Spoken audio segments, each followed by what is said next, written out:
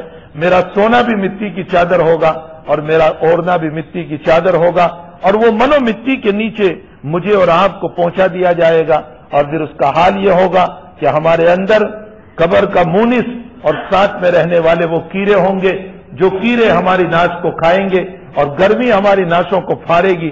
اور بہت جلد میرے بھائیوں، میں نے ابھی ایک جگہ بیان میں کہا، کیا ہم اسٹیٹس پر ناز کریں، کیا ہم اپنے مقام پر ناز کریں، کیا ہم اپنے عہدوں پر ناز کریں؟ کوئی کہتا ہے میں شیخ الحدیث ہوں، کوئی کہتا ہے میں مفتی ہوں، کوئی کہتا ہے میں مبلغ ہوں، کوئی کہتا ہے میں امیر ہوں، کوئی کہتا ہے میں ڈاکٹر ہوں، کوئی کہتا ہے میں انجینئر ہوں، اور بڑے بڑے القاب ہیں ہمارے، بڑے بڑے القاب۔ یہ القاب بہت جلدی ٹوٹنے والے ہیں۔ جہاں میری روح نکلتی ہے، اب کوئی نہیں کہتا شیخ الحدیث، اب کوئی نہیں کہتا مفتی صاحب، اب کوئی نہیں کہتا مولانا صاحب، اب آ کر کے پوچھتا ہے آنے والا، میت کہاں رکھی ہے، جنازہ کہاں رکھا ہے، جنازہ کب اٹھنے والا ہے، کب لے کر کے چلیں گے؟ ارے وہ کیا ہو گیا؟ ابھی 1 گھنٹہ پہلے شیخ الحدیث کہہ رہے تھے، اور مولانا کہہ رہے تھے، اور مبلغ کہہ رہے تھے، اور ڈاکٹر صاحب کہہ رہے تھے، اور امیر صاحب کہہ رہے تھے، اور انجینئر صاحب کہہ رہے تھے۔ یہ سارے القاب کا کیا ہو گیا؟ میرے بھائیوں، اس سے اشارہ ملتا ہے کہ یہ سارے کے سارے القابوں کی نسبت بہت جلد ٹوٹنے والی ہے، بہت جلد ٹوٹنے والی ہے۔ ان نسبتوں کا کوئی اعتبار نہیں ہے، جو نسبتیں یہی کہ یہی ٹوٹ جاتی ہے، اور آنے والا پوچھتا ہے جنازہ کب اٹھے گا، میت کہاں رکھی ہے، ناش کہاں رکھی ہے۔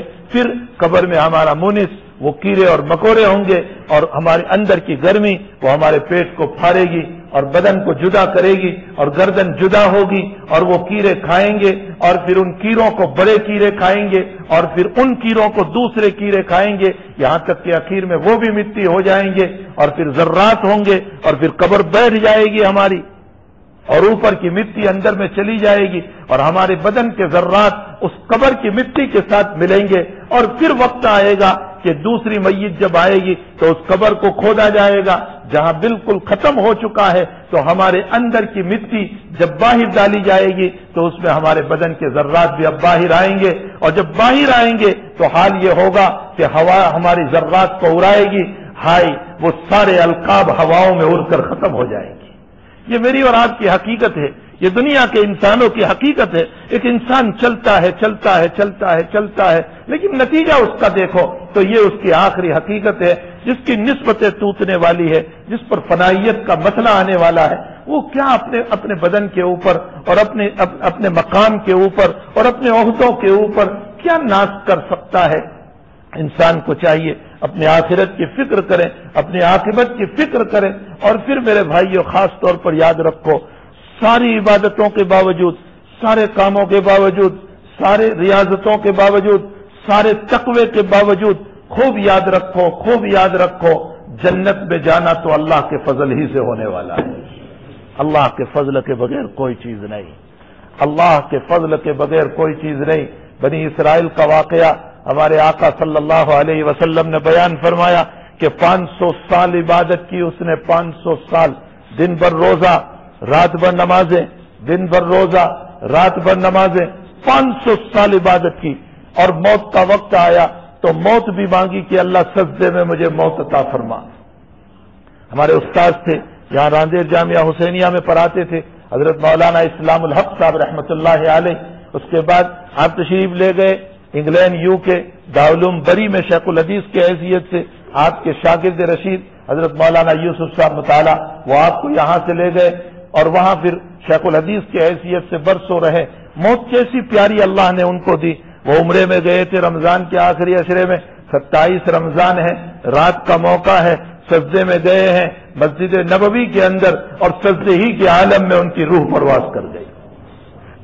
کیسی موت اللہ تعالیٰ نے عطا فرمائی، ایسی پیاری موت تو ہمیں اللہ تعالیٰ سے مانگنا چاہیے۔ تو اس بنی اسرائیل کے عابد و زاہد نے موت کا وقت آیا تو اللہ سے دعا کی کہ اللہ مجھے موت بھی دے تو سجدے میں۔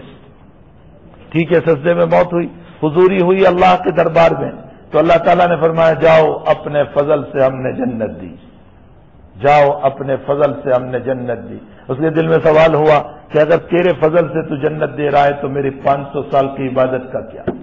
میں نے تو روزے رکھے 500 سال، میں نے خوب نمازیں پڑھی، تو میری 500 سال کی عبادت ضائع ہو گئی، کچھ بھی نہیں مجھے ملا۔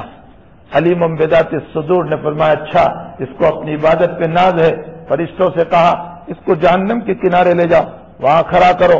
اب جو آگ کی تپش ہوئی اور اس کو گلے میں جو ہے خوب پیاس لگی تو ایسے موقع پر اللہ نے ایک فرشتے کو وہاں سے گزارا، اس کے ہاتھ میں پانی کا گلاس تھا، اس نے کہا بھائی پانی پلاؤ گے، میرا گلا خشک ہو رہا ہے۔ اس نے کہا مفت میں نہیں ملتا یہاں پانی، تو کہا پیسے تو وہاں چلتے نہیں آخرت میں، کیا دینا ہے؟ فرمایا ایک گلاس کی قیمت 500 سال کی عبادت ہے۔ ہاں یہ روایت ہے، ایک گلاس کی قیمت 500 سال کی عبادت ہے۔ کہا اچھا میرے پاس 500 سال کی عبادت ہے، میں تجھے دیتا ہوں، ایک گلاس پانی دے دے۔ وہ پانی پی لیا، 500 سال کی عبادت گئی۔ اللہ نے فرمایا لاؤ میرے اس بندے کو، بلایا، فرمایا تیری 500 سال کی عبادت ایک گلاس کے بدلے میں چلی گئی، اب میں تجھے 500 سال تک روزانہ پانی پلاتا رہا، اس کا حساب لا، اور میں تجھے 500 سال تک کھلاتا رہا، اس کا حساب لا تو اس کا حساب۔ وہ بندے نے فوراً جواب دیا اے اللہ تیری رحمت کے بغیر کوئی جنت میں نہیں جا سکتا۔ اسی لیے جناب رسول اللہ صلی اللہ علیہ وسلم کا ارشاد ہے، بخاری شریف کی روایت ہے، آقا صلی اللہ علیہ وسلم نے فرمایا تم میں سے کوئی اللہ کی رحمت اور اس کے فضل کے بغیر جنت میں نہیں جا سکتا۔ تو صحابہ نے فوراً سوال کیا وَأَنْتَ یا رسول اللہ، آپ بھی اللہ کے فضل کے بغیر یا آپ اپنی عبادتوں کے بل بوتے پر جاؤ گے؟ تو اللہ کے حبیب نے فرمایا محمد قسم کھا کر فرماتے والذی نفسی بیدہ، محمد کی جان کی قسم جس رب کے ہاتھ میں اس کی جان ہے، محمد بھی اللہ کے فضل کے بغیر نہیں جا سکتا۔ جناب رسول اللہ صلی اللہ علیہ وسلم یہ فرما رہے کہ میں بھی اللہ کے فضل کے بغیر اور اس کی رحمت کے بغیر نہیں جا سکتا۔ جب ایک اولو العزم پیغمبر، انبیاء کا سردار، امام الانبیاء وہ یوں کہہ رہا ہے کہ میں اللہ کے فضل کے بغیر جنت میں نہیں جا سکتا، تو میں ریاکاری والی عبادت کے ساتھ، ٹھونگے والی عبادتوں کے ساتھ، دکھلاوے والے زکوٰۃ اور صدقہ کے ساتھ، اور دکھلاوے والے حج اور عمرے کے ساتھ، اور دکھلاوے والی میری اخلاق کے ساتھ میں کیسے جنت میں جا سکتا ہوں؟ میں کیسے جنت میں جا سکتا ہوں؟ اس لیے میرے بھائیوں اپنے اعمال پر پراؤڈ نہ ہو، اپنے اعمال پر غرور نہ ہو، اپنے اعمال پر تکبر نہ ہو، جو ہو اللہ کے فضل سے ہو رہا ہے، ورنہ میرا اور آپ کا کوئی کمال نہیں ہے۔ اگر وہ توفیق نہ دے تو خدا پاک کی قسم میں مسجد کے دروازے پر بیٹھا رہوں گا لیکن نماز نہیں پڑھوں گا۔ اگر اس کی توفیق نہ ہو تو کچھ نہیں ہو سکتا ہے۔ ہمارے اکابر کا حال یہ رہا ہے کہ سب کچھ کرنے کے باوجود اللہ سے ڈرتے تھے، سب کچھ کرنے کے باوجود اللہ سے ڈرتے تھے۔ میرا اور آپ کا حال یہ ہو گیا کہ ہم کچھ نہیں کر رہے ہیں پھر بھی اللہ کا خوف نہ رہا، اللہ کا تقوی اور اللہ کا ورع اور پرہیزگاری کا مسئلہ ہمارے اندر نہ رہا۔ میں شیخ بہاؤالدین نقشبندی رحمۃ اللہ علیہ بہت بڑا ولی کامل گزرا ہے، نقشبندی سلسلے کا یہ ایک بزرگ ہے۔ میں جب ان کی قبر پر گیا ازبیکستان، تو میں نے ان کی سیرت پڑھی تھی، ان کی سوانح پڑھی تھی، ان کی زندگی پڑھی تھی۔ میں جب ان کی قبر پر گیا تو ان کی ساری زندگی میرے سامنے آ گئی۔ میں ان کی قبر پر جب پہنچا ہوں تو ان کی ساری زندگی میرے سامنے آ گئی۔ ان کے ہاتھ پر 25 لاکھ عیسائیوں نے ایمان قبول کیا تھا، ایک دو نہیں، 25 لاکھ عیسائیوں نے ایمان قبول کیا تھا۔ آپ انداز لگائیں کیسی تبلیغ کی ہوگی، کیسی دین کی دعوت دی ہوگی، کیسی محنت کی ہوگی۔ آج میرے ہاتھ پر کوئی ایک ایمان لے آتا ہے، مجھے فخر و غرور، تکبر، بلکہ ایمان تو درکنار، کسی کو میں نماز کی دعوت دوں اور وہ نماز پڑھتا ہو جاتا ہے، اس پر بھی مجھے فخر و غرور آ جاتا ہے۔ حقیقت یہ ہے کہ یہ کوئی فخر و غرور کی چیز نہیں، اس مولا نے میرے زبان پر مٹھاس ڈالی تو کوئی میری بات کو مانتا ہے، اگر وہ مٹھاس نہ ڈالتا تو کوئی میری بات کو نہ مانتا۔ کمال اس رب کا ہے، میرا کوئی کمال نہیں، کمال اس کا ہے، میرا اور آپ کا کوئی کمال نہیں ہے۔ لیکن بہرحال شیخ بہاؤالدین نقشبندی رحمۃ اللہ علیہ اتنی ساری تبلیغ اور دعوت اور دین کی محنت کے باوجود جب ان کی وفات کا وقت آیا، سنو غور سے، جب ان کی وفات کا وقت آیا، اپنی موت کا وقت آیا، تو انہوں نے ایک شعر لکھا، ایک شعر اور کہا کہ جب تم مجھ کو قبر میں اتارو تو یہ شعر پڑھتے ہوئے اتارنا، جب تم مجھے قبر میں اتارو تو یہ شعر پڑھتے ہوئے اتارنا۔ وہ شعر میں بھی گنگناتا رہتا ہوں، وہ شعر میں بھی پڑھتا رہتا ہوں۔ بڑا عجیب و غریب وہ شعر ہے۔ مسکنانم آمدہ در کوئے تو شیئن للہ ادمال روئے تو دست برآ جانب زنبیل ماں، دست برآ جانب زنبیل ماں آفری بردست بر بازوئے تو۔ فرمایا جب مجھے قبر میں اتارو اور میری ناش کو اندر میں رکھنے لگو تو یہ شعر پڑھنا، مسکنانم آمدہ در کوئے تو شیئن للہ ادمال روئے تو، اے اللہ تیری گلی کا ایک بھکاری تیرے پاس آیا ہوا ہے۔ ہائے ہائے کیا کہہ رہے ہیں، اتنے سارے کام کے باوجود اپنے آپ کو کہہ رہے ہیں بھکاری، مسکین۔ یہ نہیں میں بہت کام کر کے آیا ہوں، اتنے لوگوں کو ایمان ملا ہے میری وجہ سے، میری بخشش ہونی ہی چاہیے۔ فرمایا مسکنانم آمدہ در کوئے تو، اے اللہ تیری گلی کا ایک بھکاری آیا ہوا ہے، شیئن للہ الجمال روئے تو، اے اللہ تیری جمال کی ایک پرچھائی مجھے عطا فرما دے، تیرے جمال کی ایک پرچھائی مجھے عطا فرما دے۔ فرمایا دست برآ جانب زنبیل ماں، اے اللہ خالی تھیلی لے کر آیا ہوں، خالی زنبیل لے کر آیا ہوں جس میں کچھ نہیں ہے، اے اللہ تیری رحمت کا ہاتھ مجھ پر بڑھا دے، دست برآ ہاتھ بڑھا دے جانب زنبیل ماں، میری خالی زنبیل کی طرف اور میری خالی تھیلی کی طرف آفری بردست بر بازو ہے تو، اے اللہ میں لاکھوں سلام کرتا ہوں تیرے ہاتھ اور پاؤں کو۔ اللہ تعالیٰ کو کہہ رہے ہیں تیری ذات کو میں لاکھوں سلام کرتا ہوں، تو مجھ غریب کو معاف کر دے، میری زنبیل کو نیکیوں سے بھر دے، میری زنبیل کو رحمتوں سے بھر دے۔ یہ ایک عجیب و غریب شعر ہے۔ میں نے کچھ احباب کو کہا جب تم طواف کرتے ہو اور طواف کے درمیان تم اس شعر کو گنگناؤ اور اللہ سے کہو مسکنانم آمدہ در کوئے تو، اے اللہ میں بھی اس طواف اس کعبۃ اللہ کے چاروں طرف ایک فقیر بن کر کے آیا ہوں، تیرے جمال کی پرچھائی مجھے عطا فرما دے۔ بہت مزہ آتا ہے جب اس شعر کو پڑھ کے ہم طواف کرتے ہیں، بہت مزہ آتا ہے۔ اور آگے جب ہم اللہ کو یوں کہیں دست برآ جانب زنبیل ماں، اے اللہ خالی زنبیل لے کر کے آیا ہوں، تو تیرا ہاتھ بڑھا دے رحمت والا، تاکہ اے اللہ میرا بیڑا پار ہو جائے، میں تیری ذات کو مبارکبادی دوں گا، میں تیری ذات کو سلام کروں گا۔ جب ایک انسان اللہ کے در پر جا کر طواف کرتے ہوئے یہ اشعار پڑھتا ہے تو اس کا دل اللہ کے ساتھ لگ جاتا ہے، اللہ کی طرف سے فیضان سا اس کی طرف ہوتا ہے، اور اس کا دل جو ہے وہ اللہ کے ساتھ محبت میں دوچار ہو جاتا ہے۔ پھر اس کی توجہ اللہ کے علاوہ کسی اور پر نہیں ہوتی، بلکہ وہ طواف کرتے ہوئے اللہ ہی کی طرف نگاہ رکھتا ہے، اور وہ یہ سوچتا ہے شاید اس چکر میں جمال آ جائے میری مغفرت ہو جائے، اس چکر میں جمال آ جائے میری مغفرت ہو جائے۔ وہ ساتوں چکر میں اور ساتوں طواف کے پھیروں میں اللہ کے جمال کا منتظر رہتا ہے۔ کیا مزہ آتا ہوگا ان اہل اللہ کو، ان بزرگوں کو، ان اللہ والوں کو، جب وہ کعبۃ اللہ کا اس طرح پر طواف کرتے ہوں گے۔ انہی کا ایک شعر ہے شیخ بہاؤالدین نقشبندی رحمت اللہ علیہ کا، ایک عجیب اور شعر ہے۔ فرمایا چوں بزمیں سجدہ کردم، چوں بزمیں سجدہ کردم، یہ تو اپنے متعلق وہ کہہ رہے ہیں، کتنا عاجز بندہ ہے وہ، کتنا اپنے آپ کو حقیر و فقیر سمجھے ہوئے ہیں، کتنا اپنے آپ کو جو ہے اللہ کے سامنے بے بس بنا رہا ہے۔ فرمایا چوں بزمیں سجدہ کردم جز زمین ندا برآمد، چوں بزمیں سجدہ کردم جز زمین ندا برآمد۔ فرمایا جب میں نے زمین پر سجدہ کیا تو زمین کے اندر سے آواز آئی، زمین کے اندر سے آواز آئی کہ اے انسان تو جلدی سے اپنا سر اٹھا لے، تو نے تیری ریاکاری سے مجھے بھی خراب کر دیا، تو نے تیری ریاکاری سے مجھے بھی، زمین کہہ رہی ہے تو نے تیری ریاکاری سے مجھ کو بھی خراب کر دیا۔ میرے بھائیوں آج زمین بھی ہم سے پناہ مانگ رہی ہے کہ تیری بربادیوں کی وجہ سے ہم برباد ہو رہے ہیں، اور آسمان ہم سے پناہ مانگ رہا ہے کہ تیرے گناہوں کی نحوست سے ہم برباد ہو رہے ہیں، اور پرندے ہم سے پناہ مانگ رہے ہیں کہ تمہاری نالائقیوں کی وجہ سے ہمارا رزق بند ہو رہا ہے، اور دنیا کے جانور ہم سے پناہ مانگ رہے ہیں کہ تمہاری بدتمیزیوں کی وجہ سے ہمارا رزق اللہ نے بند کر رکھا ہے، اور بارش نہیں ہو رہی ہے اور ہم مرے جا رہے ہیں۔ میرے بھائیوں دنیا کے بے زبان جانور ہماری بدتمیزیوں کی وجہ سے برباد ہوتے جا رہے ہیں، تو زمین یوں کہہ رہی ہے اے سجدہ کرنے والے انسان، تو جلدی سے سر اٹھا، تیری ریاکاری کی وجہ سے تو نے مجھ کو بھی خراب کر دیا۔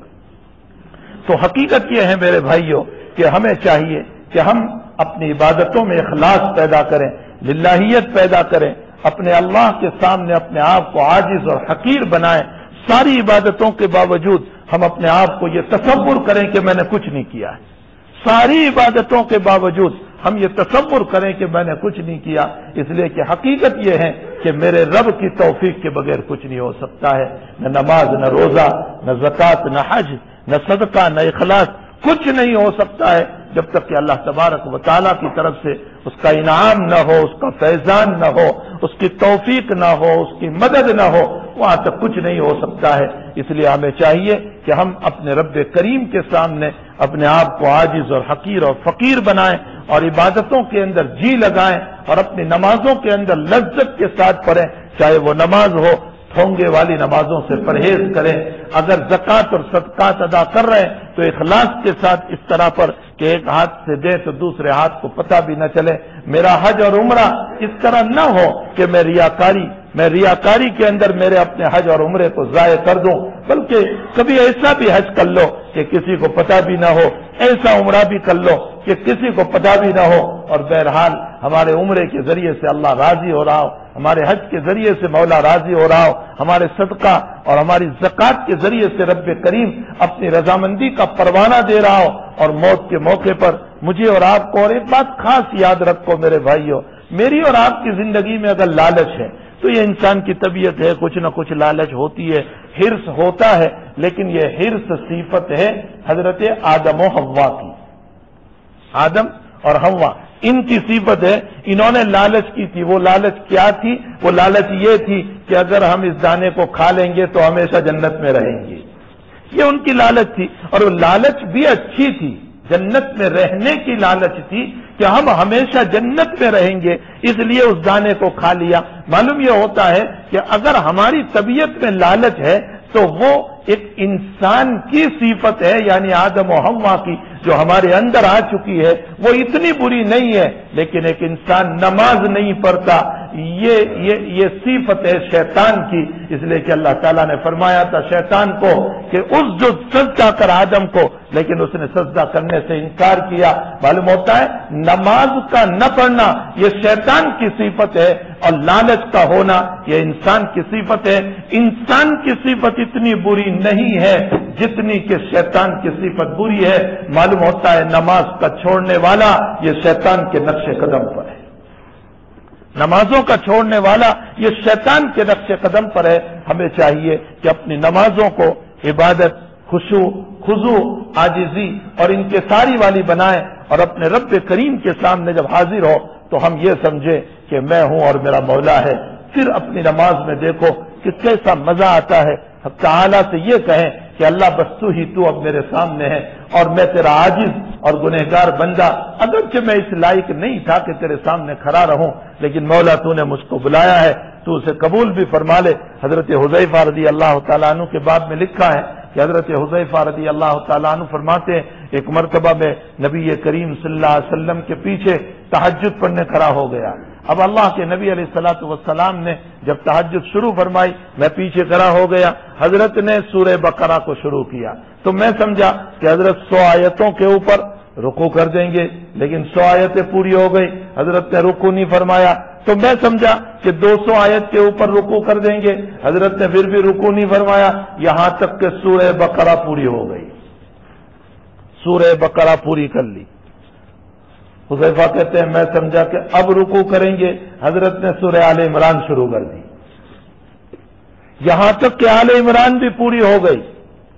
4.25 پارے ایک رکعت میں پڑھے حضرت، 4.25 پارے، ایک دو رکوع نہیں، 4.25 پارے۔ یہاں فجر میں امام صاحب نے تھوڑا سا لمبا کر دیا ہو تو دوسرے دن نوٹس ملتی ہے نماز مختصر کر لو ورن السلام علیکم، تشریف لے جاؤ یہاں سے۔ کتنی لمبی، میں یہ نہیں کہتا ہوں کہ امام صاحب لمبی نماز پڑھائیں، لوگوں کی رعایت ضروری ہے، پیچھے ضعیف ہوتے ہیں، بیمار ہوتے ہیں، ان کی رعایت، لیکن اتنی بھی مختصر نہ ہو کہ سنت کے خلاف ہو جائے، اتنی بھی مختصر نہ ہو، سنت کی رعایت ضروری ہے۔ تو اللہ کے حبیب پاک صلی اللہ علیہ وسلم نے 4.25 پارے پڑھے، اس کے بعد رکوع فرمایا۔ پھر عائشہ صدیقہ فرماتی ہے کہ جتنا لمبا قیام آپ کا ہوتا تھا اتنا لمبا رکوع ہوتا تھا، اور جتنا لمبا رکوع اتنا لمبا سجدہ۔ حضرت عائشہ فرماتی ہے کہ حضرت جب سجدے میں جاتے تھے تو ہلتے بھی نہیں تھے، نہ پاؤں ہلانا، نہ ہاتھ ہلانا، نہ بودی ہلانا، کچھ نہیں، اور لمبا سجدہ۔ اب 4.25 پارے پڑھنے میں جتنی دیر لگتی تھی حضرت سجدے میں بھی اتنی دیر لگاتی تھی، اور دعائیں کرتے تھے اور اللہ کی تسبیحات۔ حضرت عائشہ فرماتی ہے کہ میرے دل میں ایک مرتبہ آیا کہ حضرت کی بودی حرکت نہیں کر رہی ہے، کہیں آپ کا انتقال تو نہیں ہو گیا؟ تو میں نے پاؤں میں ذرا سی حرکت،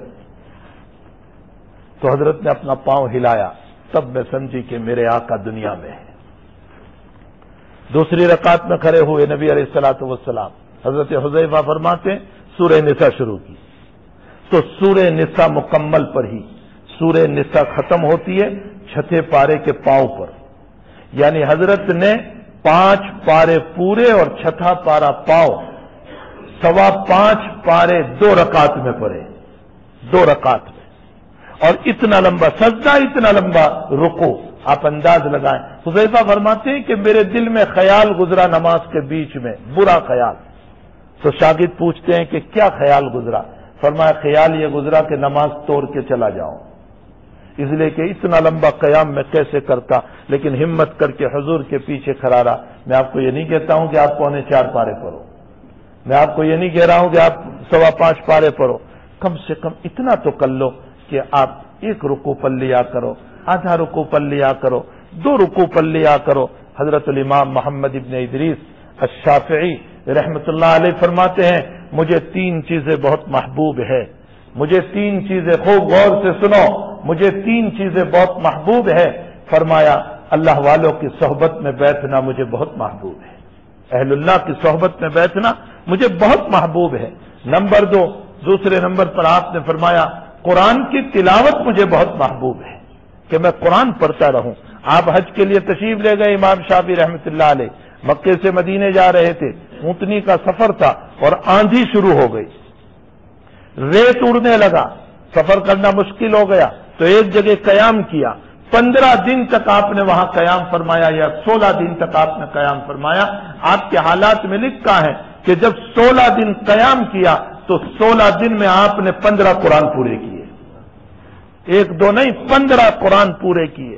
فرمایا مجھے تلاوت قرآن بہت محبوب ہے۔ اور تیسری چیز فرمایا مجھے رات میں اٹھ کر تہجد کے بعد اپنے رب سے باتیں کرنا بہت محبوب ہے، کہ میں رات میں اٹھوں، 2-4 رکعت پڑھوں اور پھر اپنے رب سے باتیں کروں، اپنے رب سے راز و نیاز کروں، اور میرے رب کی طرف سے پیار و محبت اتر رہی ہو اور دلار اتر رہا ہو، اور اس کی طرف سے استغفار کے پروانے مل رہے ہو، اور رزق کے پروانے مل رہے ہو، اور عزت کے پروانے مل رہے ہو، مجھے بہت محبوب ہیں۔ تو حقیقت یہ ہے کہ ہمیں اپنے رب سے لو لگانے کی ضرورت ہے، اپنے رب سے محبت کرنے کی ضرورت ہے۔ دنیا والوں سے تو آپ نے محبت کر کے دیکھ لیا کہ دنیا والوں کا حال یہ ہے، جو آج آپ سے پیار کر رہا ہے، محبت کر رہا ہے، وہ ذرا سا کوئی مسئلہ ہو جائے گا کل کو آپ کا دشمن بن سکتا ہے، آپ کے خلاف مسئلہ کر سکتا ہے، آپ کی بے عزتی کر سکتا ہے، جو منہ چھپا سکتا ہے آپ سے۔ لیکن رب کریم وہ ذات ہے کہ ہزاروں اس کی نافرمانیوں کے باوجود، اور ہزاروں اس کے قصوروں کے باوجود، اور ہزاروں اس کی بغاوتوں کے باوجود، جب ہم صدق دل سے 2 منٹ کے لیے رو کر اس کے در پر بیٹھ جاتے ہیں تو وہ کبھی پچھلی زندگی پر تانا بھی نہیں دیتا، وہ کبھی تانا نہیں دیتا، بلکہ وہ پیار اور محبت سے مجھے بلا کر کے وہ اپنی معافی کا پروانہ عطا کرتا ہے۔ ایسے رب کے ساتھ ہمیں محبت کرنا چاہیے، تعلق رکھنا چاہیے۔ حق تعالی جل شانہ و من والہ ہم تمام کو اپنے رب کے ساتھ تعلق رکھنے کی، محبت کرنے کی، اور اللہ جل شانہ اپنے مولا کی عبادتوں کو ادا کرنے کی دل و جان سے، محبت سے، اخلاص کے ساتھ، خوشی کے ساتھ اللہ تعالی ہم تمام کو عبادات کو کرنے کی توفیق عطا فرمائے۔ وصلی اللہ علی النبی الکریم برحمتک یا ارحم الراحمین۔ الحمد للہ رب العالمین والعاقبۃ للمتقین، والصلاۃ والسلام علی سید الانبیاء والمرسلین وعلى آله وصحبه أجمعين. اللهم صل وسلم دائما أبدا على حبيبك خير الخلق كلهم. ربنا آتنا في الدنيا حسنة وفي الآخرة حسنة وقنا عذاب النار. اللهم أرنا الحق حقا وارزقنا اتباعه وأرنا الباطل باطلا وارزقنا اجتنابه. اللهم ربنا ظلمنا أنفسنا وإن لم تغفر لنا وترحمنا لنكونن من الخاسرین. اللہ گناہوں کو معاف فرما، قصوروں سے درگزر فرما. مولا رمضان کی عبادتوں کو قبول فرما. اے اللہ اگرچہ تیری شان کے مطابق نہ ہوئی لیکن مولا جیسا بھی ہوا قبول فرما لے. اے اللہ ہمارے 12 اور 15 گھنٹے کے روزوں میں ہم تھک گئے. اے اللہ تیرے نبی کے نواسوں نے تو میدان کربلا کے اندر 2 سال کے بچے سے لے کر بڑی عمر تک کے سارے لوگوں نے اے اللہ پانی کے ہوتے ہوئے بھی 72 گھنٹے تک بغیر پانی کے رہے تھے. اے اللہ ان کی قربانیوں کو جب ہم دیکھتے ہیں تو ہمارے روزے کی قربانی تو کوئی حیثیت نہیں رکھتی ہے. لیکن مولا جیسا بھی ہوا تیرے کرم سے ہوا، تیرے فضل سے ہوا. اللہ ہماری تراویح کو قبول فرما، روزوں کو قبول فرما. اے الہ العالمین نمازوں کو قبول فرما، اعتکاف کو قبول فرما. اے اللہ سخاوتوں کو اور زکوٰۃ اور صدقات کو قبول فرما. اے الہ العالمین جتنے مرحوم ہو چکے ہیں ان سب کی مغفرت فرما، ان کی درجات کو بلند فرما، ان کی قبر کو نور سے منور فرما. اللہ میری والدہ کی بھی مغفرت فرما، ان کے درجات کو بلند فرما، اعلیٰ علیین میں جگہ عطا فرما. اے اللہ ان کے حسنات کو قبول فرما، ان کے سیئات سے معافی عطا فرما. الہ العالمین جتنے بیمار ہیں سب کو شفائے دائمہ مستمرہ عطا فرما، سب کو عافیت کی زندگی عطا فرما، سب کو صحت نصیب فرما. اے اللہ جو حالات میں ہے سب کے حالات کو دور فرما. اے اللہ سب کے گھروں کے مسائل کو تو خوب جانتا ہے، کون کس پریشانی میں ہے تجھے ہی معلوم ہے. اے اللہ بہت سے غیور لوگ اپنی غیرت کی وجہ سے کسی کو کہتے نہیں ہیں لیکن ان کے حالات سے تو خوب واقف ہے. مولا جن کی بے عزتیوں کے مسائل ہیں انہیں عزت عطا فرما، جن کے رزق کے مسائل ہیں انہیں حلال روزی عطا فرما. اے اللہ جن کے گھریلو مسائل ہیں ان کے گھریلو مسائل کو ختم فرما. اللہ جو مانگا اپنے فضل سے عطا فرما، نہیں مانگا اپنے فضل سے نصیب فرما. اے اللہ اس مجلس کے اندر جو مخلص ہیں جن کی آمین تجھے پیاری ہے ان کی آمینوں کے ساتھ اللہ ہم سب کی آمینوں کو قبول فرما. آمین یا رب العالمین. وصلی اللہ علی النبی الکریم برحمتک یا ارحم الراحمین. السلام علیکم ورحمۃ اللہ.